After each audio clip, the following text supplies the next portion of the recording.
tujuan atau natijah atau yang namanya hasil akhir gitu daripada yang namanya semua ini kehidupan ini dikarenakan kenikmatan sehat itu lebih bagus daripada rezeki yang lainnya.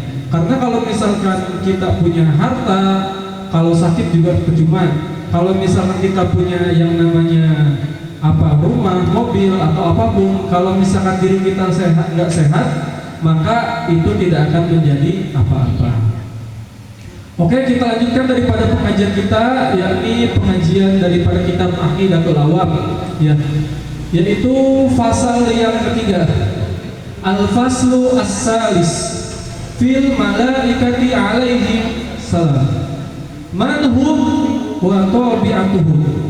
Nah, jadi pasal yang ketiga adalah pasal tentang para malaikat. Kemarin kita telah membahas tentang pasal tentang Allah Subhanahu wa taala, mengenal Allah Subhanahu wa taala dengan sifat-sifatnya, dengan daripada yang namanya sifat wajibnya, sifat haramnya, dan juga sifat jaiznya Allah Subhanahu wa taala. Lalu dilanjutkan dengan membahas daripada para nabi dan para rasulnya. Ya, dimana para nabi dan para rasul yang wajib diketahui itu berjumlah 25 orang, ya. Dimulai daripada Nabi Adam alaihissalam sampai diakhiri dengan Nabi Muhammad Sallallahu alaihi wasallam. Belajar juga tentang masalah mukjizatnya, sejarahnya, meskipun cuma sekilas saja, ya. Yang penting kita sudah mengetahuinya, karena ya tadi ya, kalau misalkan orang yang paling bodoh, orang yang paling bukan orang tapi makhluk yang paling bodoh, makhluk yang paling lemah, makhluk yang tidak memiliki daripada namanya tujuan di dalam kehidupan ini, dan makhluk yang paling tidak berguna adalah makhluk yang tidak mengenal Tuhannya, ya. Kita tiba-tiba dilahirkan ke bumi ini, lalu kita dari masih bayi, remaja, sampai sudah dewasa, tapi kita tidak mengetahui siapa pencipta kita, maka itu adalah orang yang paling bodoh atau orang yang paling rugi. Ya, merugi. Dia itu orang yang merugi. Kenapa? Bagaimana mungkin seorang makhluk tapi tidak mengetahui siapa kholiknya, siapa penciptanya? Nah, maka dibahas di pasal awal mengenai tentang Allah dan sifat-sifatnya. Lalu kita akan tidak mungkin mengenal Allah dengan diri kita. Kenapa? Karena diri kita itu sangat lemah, sangat doif, tidak memiliki kemampuan apa-apa kecuali atas daya upayanya Allah Subhanahu wa taala. Makanya Allah menurunkan atau mengirim daripada yang namanya nabi dan rasul. Untuk apa? Untuk bisa kita pelajari, untuk bisa menyampaikan dakwahnya, untuk mengenalkan Allah kepada diri kita. Makanya kita juga wajib mengetahui para nabi dan para rasul, khususnya 25. Lalu selanjutnya yaitu adalah yang ketiga, yaitu adalah para malaikat alaihi salam. Ya. Jadi kalau misalkan ada malaikat itu biasanya yang masyhur itu yang dijelaskan itu di kalimatnya itu alaihi salam. Kayak Jibril alaihi salam, sama seperti para nabi, ya, diberikan yang namanya alaihi salam. Manhum, siapakah mereka? Siapakah para malaikat ini dan apa kebiasaan atau bisa dikatakan tugasnya daripada malaikat ini? Al-malaikatul asyra. Sebenarnya malaikat itu jumlahnya banyak, ya. Jumlah itu malaikat itu banyak, dan banyak para perkhilafan daripada para ulama tentang jumlah para malaikat. Bahkan ada yang mengatakan jumlah para malaikat itu tidak terhingga karena saking banyaknya para malaikat. Jadi sebenarnya kita ingat, jadi sebenarnya di dalam kehidupan ini ada 3 makhluk yang 3 makhluk ini memiliki kekhususan dibandingkan makhluk-makhluk yang lainnya. Yang pertama ada yang namanya iblis, ya, itu adalah iblis. Yang kedua ada para malaikat, dan yang ketiga yang terakhir adalah kita para manusia. Dan di sini al-malaikatul asyra, dan daripada malaikat yang terkenal, malaikat yang perlu kita ketahui itu jumlahnya ada 10. Hafal semuanya? Hafal. Qala an-nabi rahimahullah wal malakul ladzi bila adi wa la akla la syurba wal nauma lahu. Wal malak Itu adalah para malaikat. Alladzi bila abin wa yang dimana para malaikat ini tidak memiliki yang namanya ayah dan tidak memiliki daripada yang namanya ibu. Nah, biasanya para makhluk yang diciptakan, khususnya yang ada di bumi, itu pasti memiliki daripada yang namanya seorang bapak atau yang namanya seorang ibu. Gak mungkin ada seseorang yang lahir di dunia ini itu tanpa adanya ibu dan bapak. Makanya kayak kita manusia pasti ada bapaknya. Di sini ibu-ibu sebelum jadi ibu-ibu punya ibu atau enggak? Punya. Ya, itu juga dilahirkan dari ibu. Ya. Juga harus ada yang namanya seorang bapak ya, seorang ayah. Itu pasti wasilah daripada. Jadi kalau misalkan makhluk hidup kayak misalkan binatang pun itu juga memiliki yang namanya orang tua. Ada ayahnya. Makanya kalau ditanya ibu apa yang bisa berenang? Apa namanya? Nenek apa yang bisa terbang? Neneknya burung atau neneknya apa gitu segala macam ya, semuanya itu pasti bisa ya. La akla la syurba wa la naum. Mereka tidak makan, mereka tidak minum, dan mereka tidak tidur ya. Kalau kita makan, iya. Minum, iya. Tidur, iya. Nah, tapi kalau para malaikat itu tidak makan, tidak minum, dan tidak tidur ya. Kalau misalkan kita kan bisa yang namanya mengalami yang namanya kehausan. Kalau kehausan berarti ditanggulangi dengan yang namanya minum. Dan juga kalau misalkan kelaparan, kita itu dengan yang namanya makan. Kalau mengantuk dengan tidur. Tapi para malaikat itu tidak bisa kelaparan, tidak bisa kehausan, dan tidak bisa yang namanya ngantuk. Kalau kita kan bawaannya pengennya tidur mulu ya, nggak di mana-mana, di tempat kerja tidur, di tempat pengajian tidur, di tempat apalagi itu pengennya tidur aja gitu semuanya. Pokoknya kalau misalkan pokoknya apa ya, kita nih mungkin di sini yang paling tua siapa umurnya? Mbak Siti kayaknya. Katakan ada orang umurnya 80 tahun. Ya 80 tahun. 80 tahun itu adalah waktu yang sangat lama. Kira-kira kalau dipotong dengan waktu tidurnya, sebenarnya usia manusia itu berapa? Katakan tidur itu sehari berapa? 12 jam ya? 12 jam. Berarti setengahnya, berarti ya orang itu umurnya cuma, yang umurnya 80 tahun itu aslinya cuma 40 tahun. Itu kalau misalkan orang yang tidurnya 12 jam. Nah, caranya yajibu ala kulli mukallafin ayyat ta'kida annallaha malaikata alaihim assalam qala ta'ala amana rasulu bima unzila ilaihi mir rabbih wal mu'minun kullun amana billahi wa malaikatihi wa kutubihi wa rusulihi. Nah, jadi wajib hukumnya bagi orang yang mukallaf. Apa kemarin mukallaf dijelasin? Orang mukallaf apa? Orang mukallaf adalah orang yang terkena hukum syariat atau terkena hukum taklif. Ya. Siapa orang mukallaf? Kita orang mukallaf bukan? Ya. Apa? Tahu dari mana kita orang mukallaf? Sudah balik. Hah? Orang mukallaf itu apa? Orang yang berakal, terus orang yang apa? Lupa ini baru kayaknya kebanyakan makan Daging. ketupat. Jadi lupa. Ya. Jadi kita ini termasuk orang yang mukallaf ya. Orang mukallaf itu adalah orang yang balik, orang yang berakal, dan orang yang apa? Dan orang yang orang yang beragama Islam. Tuh ya. Jadi harus paham orang yang taklif itu orang yang mukallaf. Nah, kita orang mukallaf bukan? Iya. Kita termasuknya orang mukallaf. Maka kita wajib untuk apa? Untuk mengimani bahwasanya Allah memiliki para malaikat. Di sini ada yang nggak percaya sama malaikat? Ada yang nggak percaya sama malaikat? Enggak ada. Ada? Enggak. Pada percaya semuanya? Ya. Percaya kok, tapi masih ngelakuin maksiat. Nah, berarti itu tidak percaya. Makna percaya itu, makna beriman itu berarti dia itu mempraktekkan di dalam kehidupannya. ketika dia mempercayai ada malaikat yang mencatat amal baik dan amal buruk, pastinya orang tersebut itu tidak akan melakukan amal-amal yang buruk.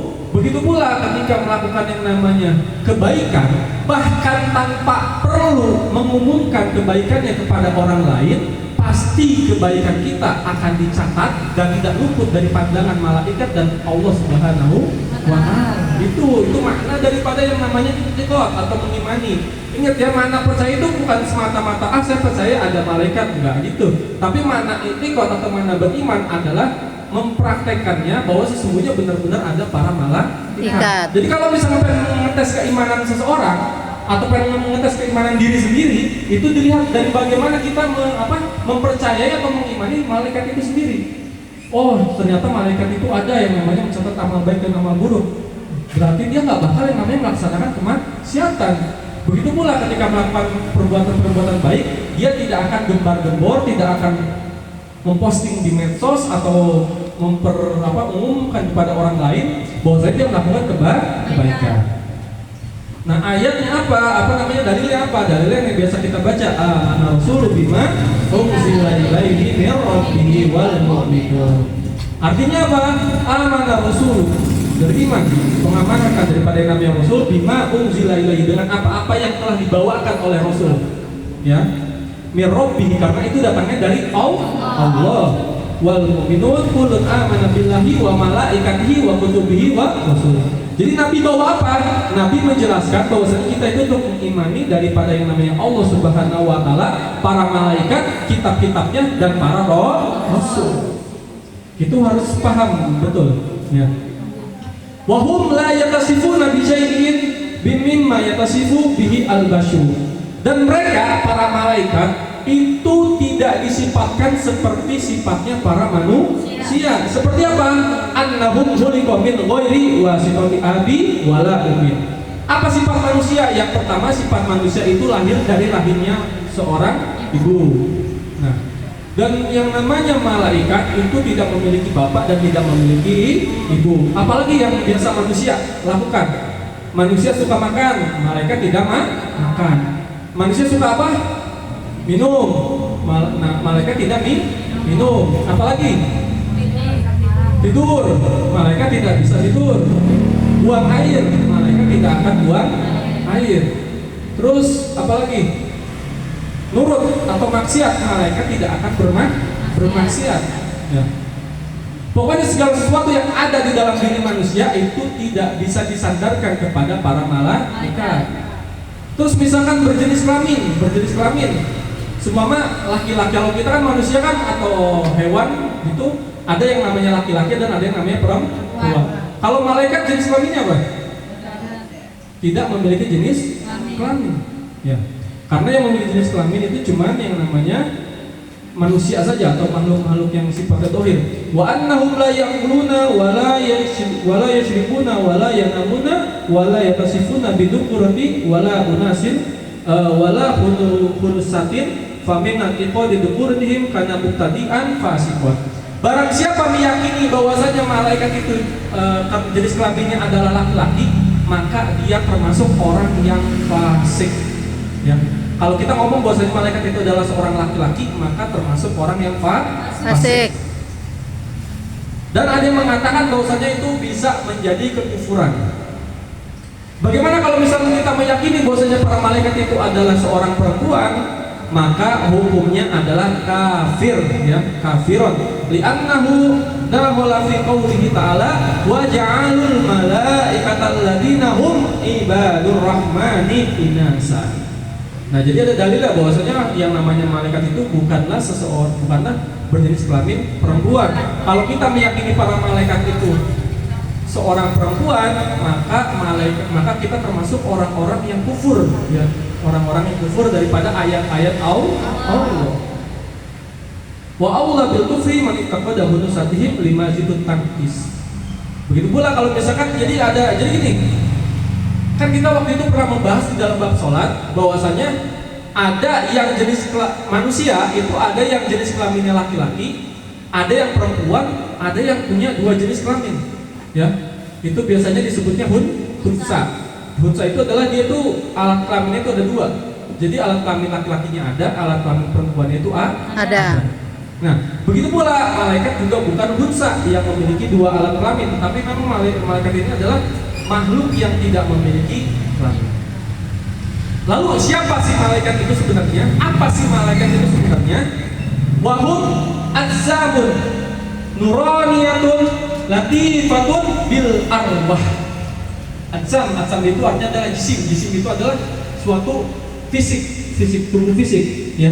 Yang fisiknya itu berupa nuraniyatun, yaitu berupa cahaya, ya, berupa cahaya. Latifatun itu sifatnya lembut itu adalah tak kasat mata, ya.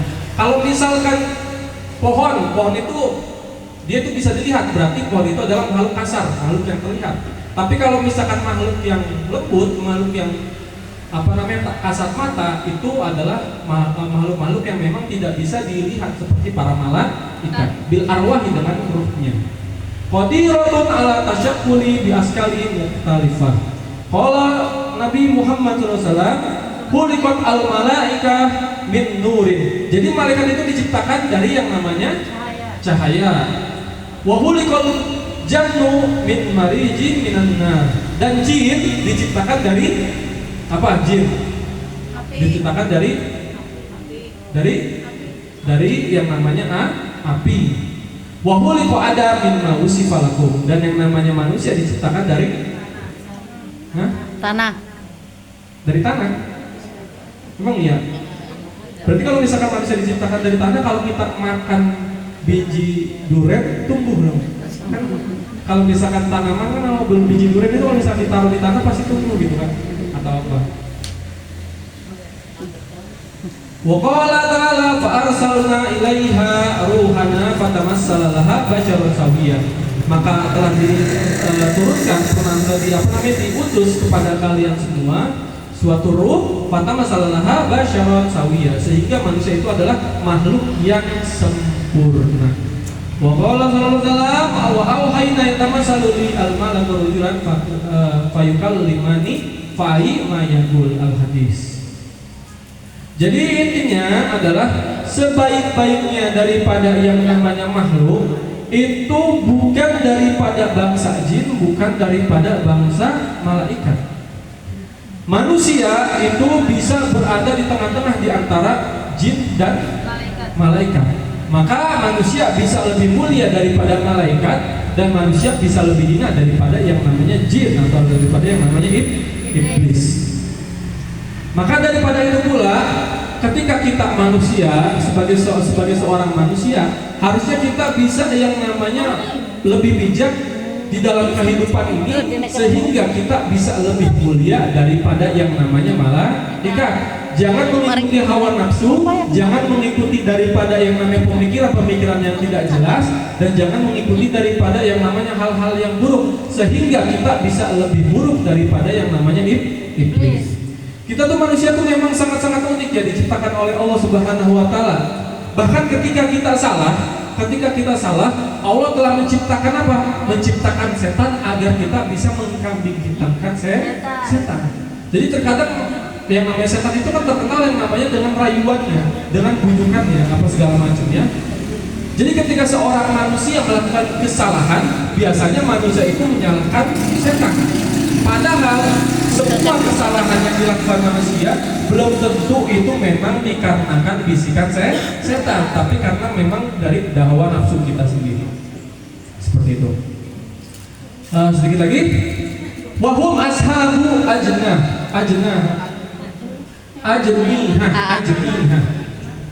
Dan para malaikat itu memiliki yang namanya sayap. Ya, malaikat punya sayap. Faminhum man lahu janahan, wa minhum man lahu salasah, wa minhum man lahu arba'ah, wa minhum man yazidu ala dalik. Jadi sayapnya para malaikat itu jumlahnya ada berapa? Ada yang malaikat memiliki 2 sayap, ada yang memiliki 3 sayap, dan ada yang memiliki 4 sayap, dan bahkan ada yang memiliki daripada yang namanya lebih daripada 4, ya, lebih daripada 4.